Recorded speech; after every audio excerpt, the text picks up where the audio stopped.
안녕하세요, 학생 여러분. 이 시간은 프랑스 발음 연습이라는 그런 과목입니다. 외국어를 처음 배우면 먼저 외국어의 발음부터 익히는 것이 순서겠죠. 물론 이미 이제 불어를 공부하신 분들은 좀 자연스럽겠지만 불어를 전혀 공부하지 않으신 그런 분도 있기 때문에 불어 발음 연습을 열심히 잘 하셔서 발음을 정확하게 그리고 유연하면서도 유창하게 발음하는 게 굉장히 중요하겠죠. 그래서 특히 여러분들은 이렇게 이제 클래스에 늘 나와서 교수님들이라든가 원어민과 같이 이렇게 공부를 하면은 발음 교정이 금방금방 되는데 되게 혼자 집에서 이렇게 공부하려면 좀 힘들죠. 그래서 이런 연습이라는 과목을 특별하게 우리가 넣어서 여러분들이 발음 훈련을 하는 그런 과목이 되겠습니다. 그러니까 특별히 공부하실 내용은 없고 단지 발음만 열심히 연습하면 되겠습니다.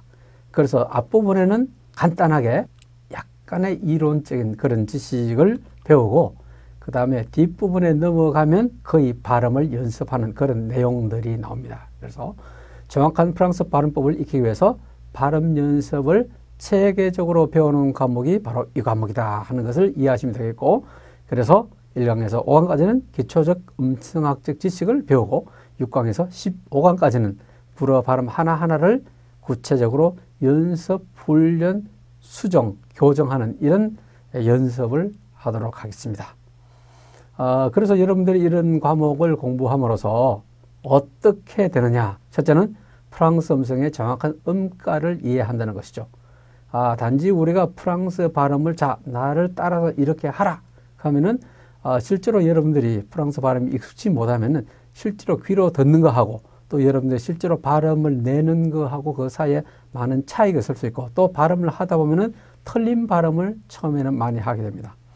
그렇지만 우리가 음성의 정확한 음가를 그 원리를 이해하게 되면은 여러분들이 그 원리에 따라서 발음을 하면은 상당히 정확한 발음에 접근할 수가 있습니다. 그래서 이와 같은 공부를 하게 되는 것이죠. 두 번째는 그 철자와 발음의 관계를 익혀야 되는데요. 물론 이제 처음에는 귀로 자꾸 들으면서 발음을 따라서 연습하지만 여러분들이 이제 책을 읽어야 하지 않습니까? 그러니까 1학년에 올라오면 당장 들어오시면은 당장 이제 다른 과목에 불어로 쓰인 이제 책이 있죠. 그 텍스트를 읽으면은 철자와 발음 관계를 봐야 되는데 여러분들 영어 공부하실 때는 어떻게 했습니까? 그 단어를 전부 다 사전을 찾아서 발음을 보고 발음을 익혀서 발음을 하지 않습니까? 그런데 불어는 이제 실제로 여러분들이 익숙해지면은 단어를 발음을 찾지를 않아도 단어 발음을 찾지 않아도 할 수가 있습니다. 그것은 왜 그러냐? 철자와 발음의 관계가 상당히 일정하게 안정되어 있습니다. 영어보다는. 그렇기 때문에 여러분들이 사전에 발음을 찾지 않고도 발음할 수 있다. 얼마나 좋습니까? 영어는 여러분들이 아마 잘 아시다시피 이게 단어의 소위 악센트, 스트레스 악센트가 많이 바뀌죠. 불어는 그렇지도 않고 대개 모음의 음가도 항상 일정하게 발음이 됩니다. 그렇기 때문에 굉장히 간단하다 이렇게 말할 수 있는 거죠.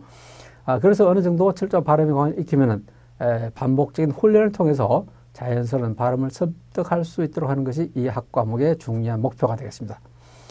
그래서 여러분들이 암기보다는 프랑스어의 발음을 잘 듣고 제왕에 따라서 수차례 반복 연습을 하는 것이 중요하겠습니다.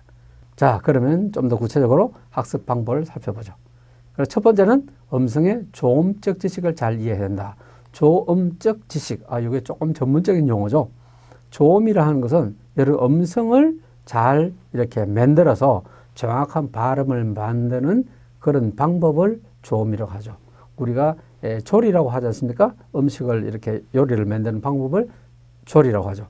조리처럼 음성을 잘 이렇게 우리가 입안에서 만들어서 정확한 음성을 만들어내는 것을 조음이라고 하는 거죠. 그래서 음성을 어떻게 잘 만들어내느냐 하는 것은 그 조음 지식을 얼마나 잘 아느냐 하는 것과 밀접한 관계가 있습니다. 두 번째는 여러분들이 항상 주의해야 될 것은 철자와 발음의 관계를 잘 알아야 되겠습니다. 앞으로 2학년, 3학년, 4학년 올라가면 이제 불어가 계속 이제 읽게 되는데 음성 기호로 나오는 것이 아니고 철자로 나오게 되죠. 철자와 발음이 일치되면 제일 좋은데 실제로 일치가 안 되는 것이죠. 그래서 약간 그런 격차가 있는데 실제로 불어 발음은 철자와 음성의 대응 관계가 상당하게 일정하고 안정되어 있습니다. 그래서 그 철자와 발음 관계를 잘 익히면 여러분들이 사전을 찾지 않고서 발음을 정확하게 할 수가 있습니다. 세 번째는 발음 원리와 유념해야 할 주의사항을 잘 알고 발음을 반복 연습하는 것이 중요하겠습니다.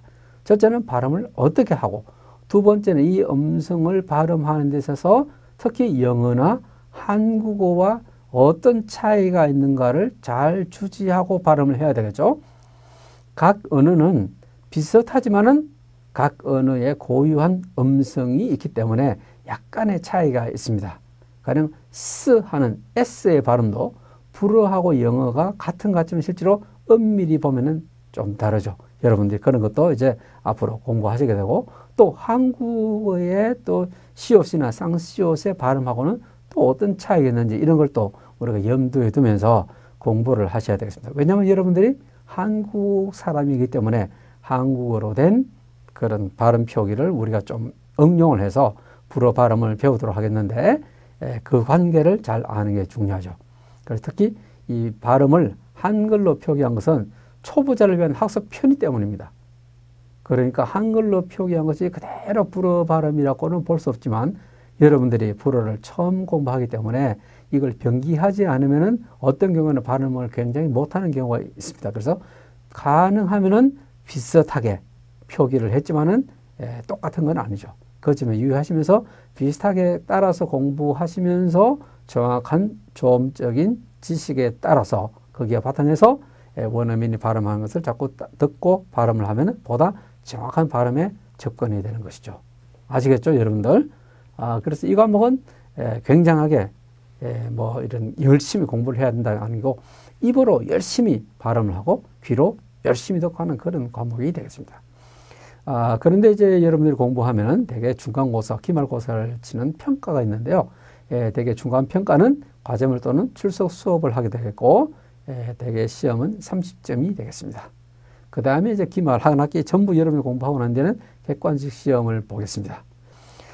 그리고 이제 시험의 범위 이런 것은 앞으로 이제 별도로 공지를 하게 됩니다. 그래서 여러분들 이 과목은 특별한 거 없습니다. 그러니까 앞부분에 간단한 조음적인 원리, 기초적인 조음 음성학적인 지식만 알면 되겠습니다. 그리고 그 후에는 발음 연습만 열심히 하시면은 성공적인 학습을 했다 이렇게 말할 수가 있죠. 그리고 더 중요한 것은 한 학기 공부했다고 해서 그런 불어 발음을 다 익힐 수 있느냐. 아마 여러분들 해보시면은 2학기가 또 역시 여전히 자신이 없는 그런 걸 느낄 겁니다. 2학년이 돼도 그렇습니다. 그래서 어떻게 하면은 이 과목을 1학년 1학기에만 이렇게 국한해서 학과목으로서 공부를 하지만은 실은 2학기, 2학년 올라가서도 계속 이 과목을 녹음을 해 두시다가 계속 반복적으로 계속 공부하는 것이 매우 중요하다고 하겠습니다. 아시겠죠? 자, 그러면은 1강부터 공부를 시작하겠습니다.